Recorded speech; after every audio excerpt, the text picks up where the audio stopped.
personal na pinangunahan ni Police Brigadier General Ponce Rogelio I. Piñones Jr., Regional Director ng Police Regional Office 3, ang inspeksyon sa mga evacuation center sa May Kawayan City, Bulacan, kabilang ang May Kawayan Sports Complex nito lamang Huwebes ika-24 ng Hulyo taong kasalukuyan. Sa pagbisita, sinuri ang kahandaan ng mga pulis at kaagapay na ahensya sa pagtugon sa pangangailangan ng mga evacuees.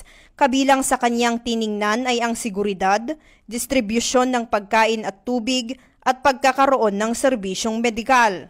Nakipag-ugnayan din siya sa mga pamilyang lumikas upang personal na marinig ang kanilang mga hinaing at agarang matukoy ang mga kinakailangang aksyon.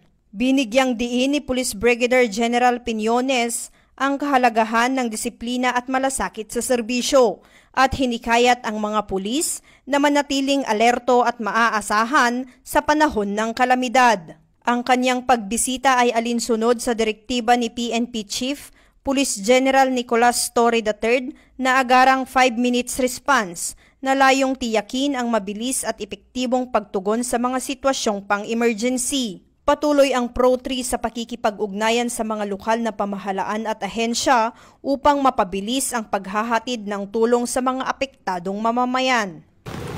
Mula dito sa Bulacan, ako ang inyong PNN correspondent, Patrol Woman Mildred A. Tawago, alagad ng batas, tagataguyod ng balita.